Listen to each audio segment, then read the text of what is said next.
اگلا سوال ہے علی بھائی کہ اہل سنت کے ہاں مختار ثقفی کو بھی دعوی نبوت کرنے والا کذاب کیوں سمجھا جاتا ہے؟ اس پہ پلیز وضاحت کرتے ذرا۔ اہل سنت اہل تشیع دونوں مانتے ہیں. اب متاخرین تھوڑے نرم ہو گئے ہیں شیعہ کے، پرانے تو وہ بھی کذاب کہتے ہیں، وہ بھی اس سسٹم کا حصہ بن گئے تھے نا، کیونکہ ظاہر مختار ثقفی خود سید نہیں تھا نا، مظلوم آدمی تھا. آپ کو پتہ ہے نا یہ کون ہے مختار ثقفی؟ عبداللہ بن عمر کا داماد نہ نہ عبداللہ ابن عمر ان کے داماد ہیں.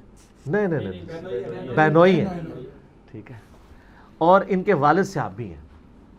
مختار ثقفی کا؟ جی جی، ابو عبیدہ ثقفی جو شہید ہوئے تھے جنگ قادسیہ سے پہلے ہاتھی کے نیچے آ کے، اور وہ عمر سیریز میں وہ فلم بھی فلمایا بھی ہوا ہے. یہ امیر تھے اس وقت، ٹھیک ہے، بہت بہادر تھے.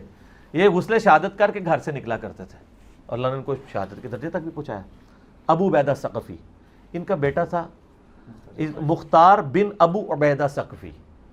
تو مختار کے بارے میں ایک ترمذی میں روایت ملتی ہے کہ میری امت میں ایک کذاب اور ایک ظالم پیدا ہوگا، اور اس کے ساتھ وہ پھر لکھتے ہیں کہ امام ترمذی کے کہا جاتا ہے کہ وہ کذاب مختار ثقفی ہے. یہ سب سے کمزور جملہ ہوتا ہے محدثین کا، کہا جاتا ہے.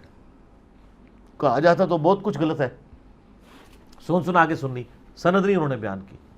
اس طرح کا کہا جاتا تو مسلم شریف میں لکھا ہوا ہے امام مسلم کے شاگرد نے کہ وہ جو بندہ قیامت والے دن کے قریب جو دجال کے خلاف کھڑا ہوگا نا، کہا جاتا ہے کہ وہ حضرت خضر ہوں گے. اہم اہل حدیثاں سے کہ کہا جاتا تو تسی بچڑا کوئی جے، پوری خضر پارٹی آ جڑی تواڈے ہوتے کہا جاتا ہے. تو ہم وہ کہتے ہیں مسلم شریف کے جو راوی کے الفاظ ہیں وہ کہا جاتے ہیں، وہ مسلم شریف کا حصہ نہیں ہے کہ حضرت خضر فوت ہو چکے. اگر نہیں یقین آ رہا تو مسئلہ نمبر 13 دیکھ لو، فوت ہوئے خود دفنایا ہوا ہے، ٹھیک ہے، علمی طریقے سے بتایا کہ وہ خضر اور تھے، چلے گئے دنیا سے.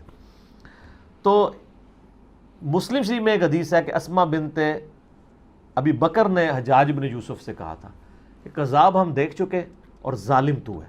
وہ کہتے ہیں وہ دیکھ چکے میں یہ مراد ہے، اس میں بھی نام نہیں ہے. کچھ روایتیں انڈائریکٹلی لے کے آتے ہیں. میرا تو موقف یہ ہے کہ میں مختار ثقفی کے بارے میں پازیٹیو نظریہ رکھتا ہوں. اس کی وجہ یہ ہے کہ مختار ثقفی کے ماننے والوں کے پیچھے سنن کبریٰ البیہقی میں آتا ہے کہ عبداللہ بن عمر نمازیں پڑھا کرتے تھے. اگر اس نے دعویٰ نبوت کیا تھا تو اس کے پیچھے نمازیں کیوں پڑھتے تھے؟ یا آپ ثابت کریں کہ آخری عمر میں انہوں نے کر دیا تھا. اور وہ جس طرح کی ایمبیگوس روایتیں لے کے آتے ہیں نا، اس طرح کی روایتیں تو اس سے بڑھ کے صوفیاء کے ہاں ملتے ہیں، ان کو تو کوئی دعویٰ نبوت نہیں کہتا.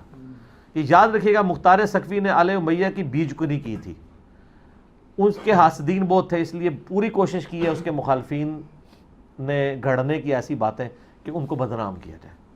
تو اس لیے اس معاملے میں یعنی میرا مختار ثقفی کے اوپر کلپ بھی چڑھا ہوا ہے کہ اس معاملے میں میرے پاس کوئی مضبوط دلیل نہیں ہے کہ میں اتنا ایکسٹریم حکم کسی کے بارے میں لگا دوں، ٹھیک ہے. تو میں ان کے بارے میں پازیٹیو نظریہ رکھتا ہوں.